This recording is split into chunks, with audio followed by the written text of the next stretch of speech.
Hello and welcome back to Up the Villa. If you are new to our channel, make sure you are subscribing. Get on the journey with us.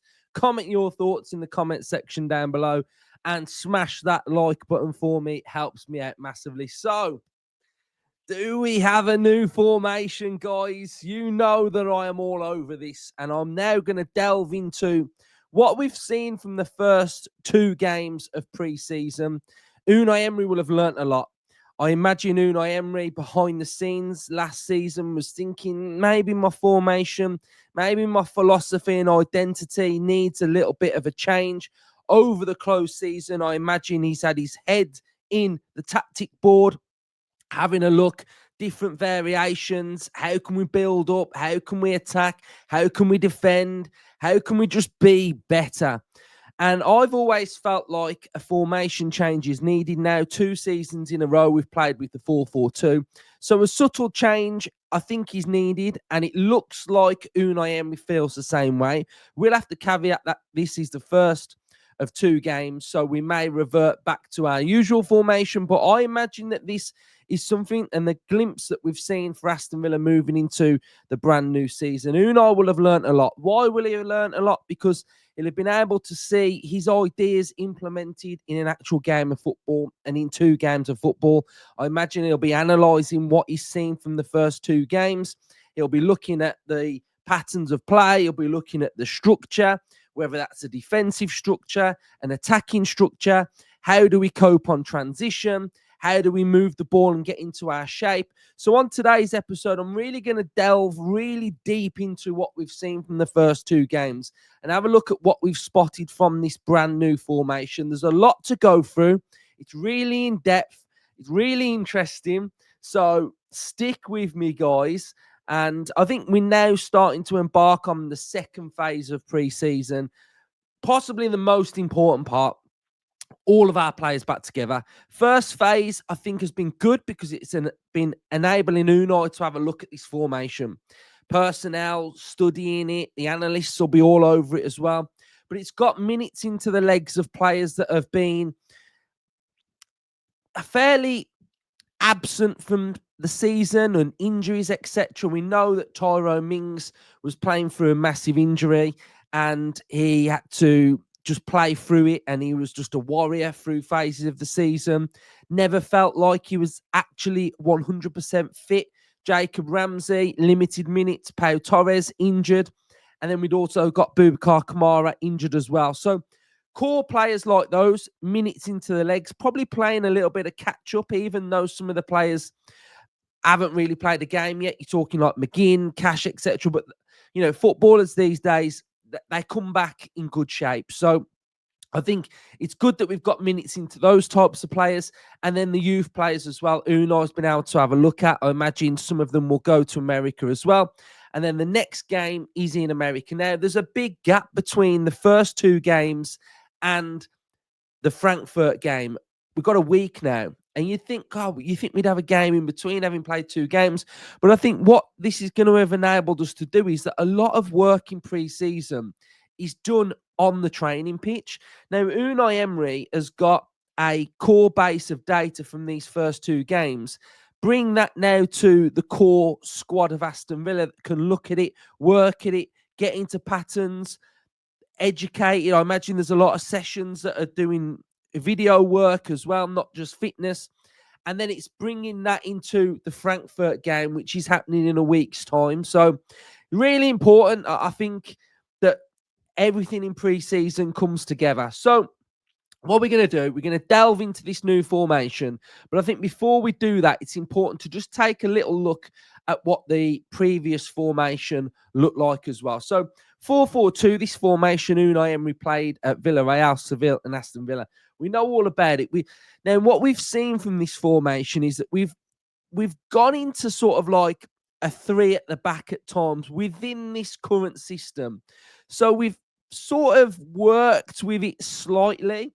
How that generally works is that this left-sided player inverts, you get your width through there, and then we make up a back 3, sometimes with your right back staying at home.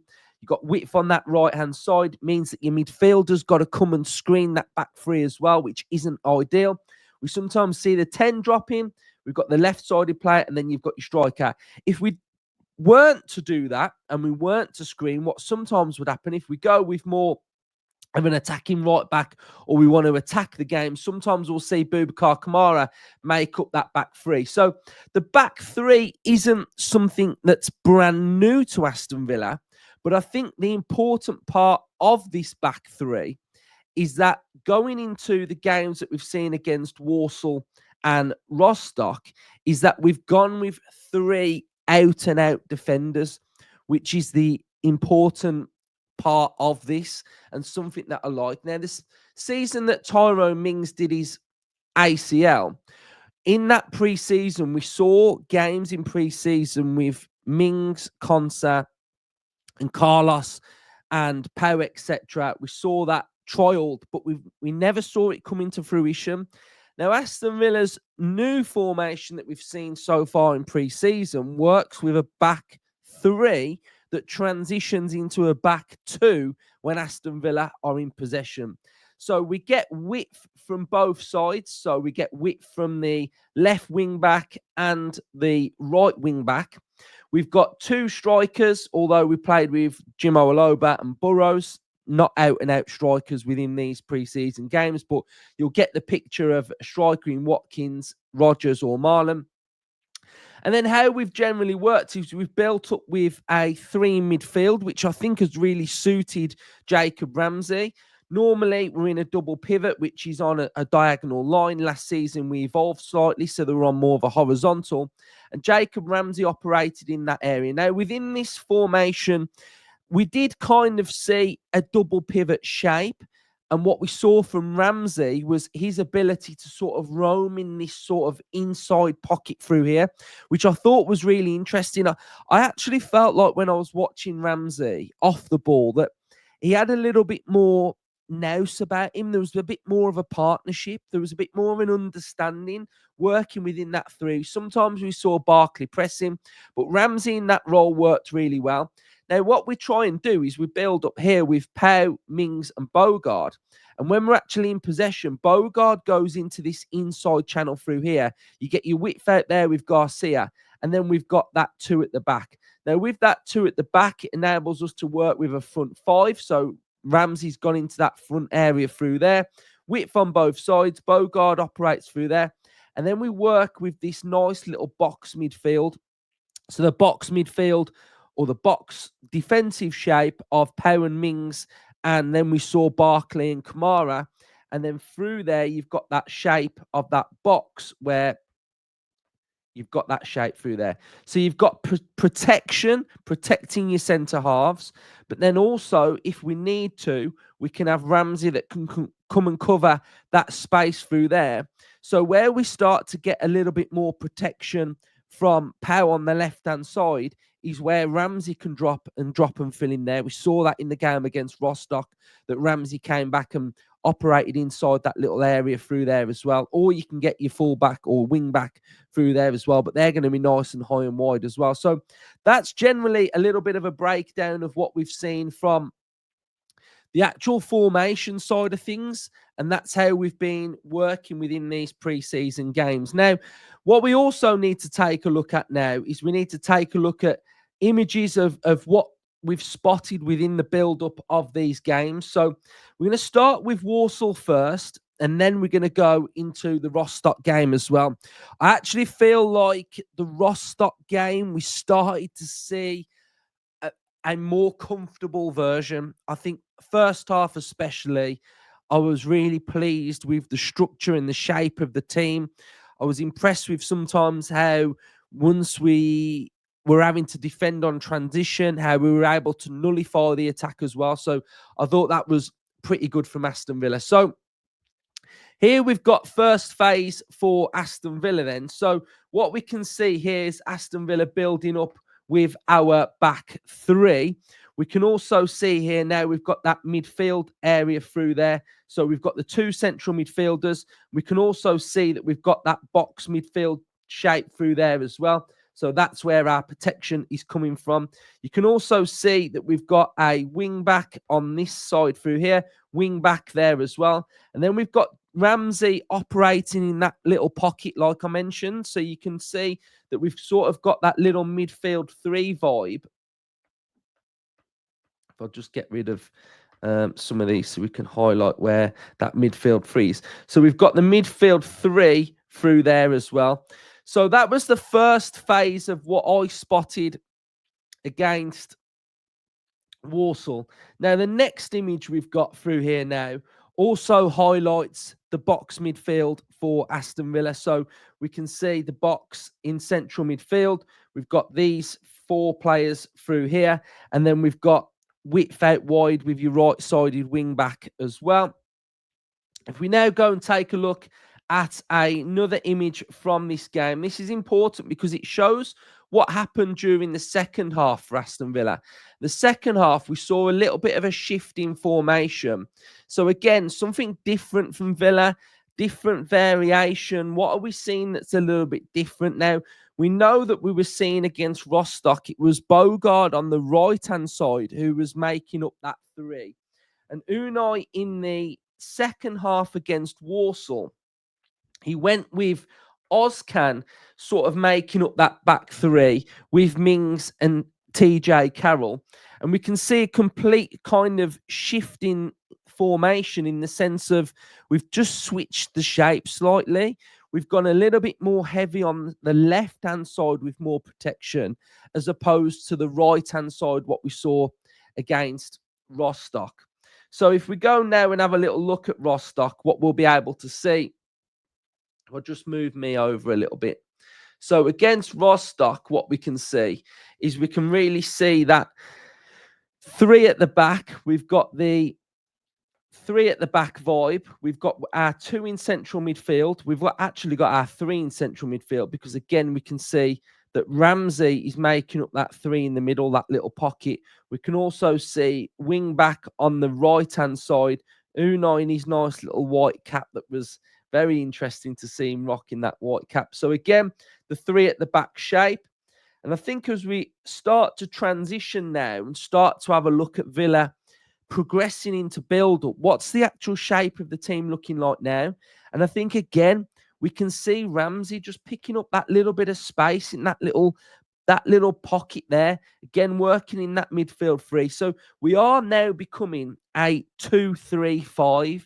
So the 5 comes from an extra player in midfield going and making up that front line.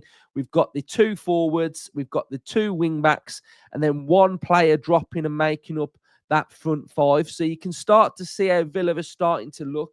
We want Pau Torres getting on the ball. We want him operating in this area where he's really comfortable, whether he's fizzing balls into midfield areas or attacking areas. This is the general gist of the shape that we're trying to grow and get into. And again, we can really highlight the Aston Villa back 2 now. So we can see we've got 2 players that are staying back. We've got Moreno. So Moreno as well. And I think we're going to start to see this, especially in the Premier League, of actual fullbacks kind of having more of a free role. Do you stay high and wide, or do you drop inside into a central space? Now, the one player that a lot of you will know that I have got high hopes for this season would be Ian Maatsen operating in that area. But it's about being clever, guys. It's about being tactically aware and knowing your positioning and knowing when you've got to go into those inside areas or know when you've got to hug the touchline out wide. And I think it's just really showing that intelligence. We can see here now, again, on another image that we've got Bogard and highlighting where Bogard's meant to be operating as well. So here we can see we've got that back 3. So we've got Bogard, Mings, and we've got Pau. But in possession, we don't want to be a back 3. We want to be a back 2. We want to get into that 2-3-5 formation. So where does Bogard have to go? Well, Bogard has to go into this area through here. This is where Bogard's meant to be operating as well. And then that enables us to be stronger in central midfield. It enables us to have cover when our wing back has gone forward. So again, just like on this side, when we've got if I show you now as well. So here we've got Pau Torres. So there's a lot of spacing behind Pau Torres. Pau Torres' protection can come from Jacob Ramsey. We've got Garcia on the opposite side. A lot of spacing behind Garcia. But Garcia's protection comes from Bogard. So again, you've got that cover from two players that are dropping into central midfield. And then that's allowing you to have that protection as well. So there's a lot that we've seen from these two games. And there's a lot that's gone into it. Again, Aston Villa in possession on a quick, fast break. What we can see from this fast break is that we've got Moreno on the opposite side, 1v1. This is an ideal scenario for Villa's formation. Once Moreno gets this ball, he's got to do better because he's got to create something. He's either got to drive forward in that area or he's got to get a ball into an attacking area. So for me, I wasn't impressed with Moreno. I'm going to be honest with you. We've got better players that can play there in Digne and Maatsen as well. Again, on the opposite side, you've got Garcia. So it's important that when you're playing this formation, you often see a lot of goals from wing back to wing back. So the ball attacking that space, can he break and burst into that area through there? We've got our defense that is sort of getting settled. Ramsey in that little pocket through there as well. So a lot of really good stuff from Villa and a lot of things that will please Unai Emery. And what we can see when Villa were about to press and engage with Rostock, you've got your two forwards that will press these players through here and through here. But what you've also got as well is we've got our wing back who is high and advanced. We've got Ramsey who's ready to press as well. And then you've also got Barkley who I imagine once the ball goes into that area, he will trigger and will press as well. So I think from the first two games within this formation, we've been able to see and learn a lot. And I think the more we play this, the more comfortable we'll get. Unai Emery will want to sort of just move away from just being a structured flat formation. He'll start to send messages to players of what he actually wants. When we start to analyse teams that we're playing in the Premier League, who do you want to trigger? What are trigger points? What are pressing points? What do we do when this player gets the ball? We also saw that Pau was comfortable to engage into midfield areas as well. He was pushing forward, pressing, attacking, and tackling as well the players that were about to receive the ball. So for me, I've learned a lot so far within the first two games, and I imagine that Unai Emery will as well. I imagine we will play various formations within the season. I think it's about being adaptable and being unpredictable. Do Aston Villa go with this formation for 38 Premier League games? No. But if you've got two formations that you can transition into during a game, that's an absolute nightmare for the opposition. And what we know from Unai Emery is that he's so meticulous and detailed that once these two plans merge together, I think it's going to be an absolute game changer for Aston Villa. So we're in the early phases, but the early phases and the early signs to me are very pleasing and very encouraging. So, like I say, next phase of pre-season, we go to America, we play Frankfurt, and that's when the core bulk of Aston Villa's team will come together and we'll learn a lot more because we'll learn a lot more about personnel. We'll learn a lot more about which youngsters Unai Emery rates and likes and wants to see more of. Love to see Hemmings involved a little bit as well because I think I've been really impressed with him during pre-season. So hopefully you've enjoyed this episode. You've enjoyed this little bit of a breakdown. This is what I enjoy creating. This is my content. This is what I am very, very passionate about. So I'm just buzzing that we're talking about Villa tactically again as well. So there's plenty more to come during the new season. So if you've enjoyed this content, make sure you're hitting that like button, subscribe to the channel, comment your thoughts. Up the Villa.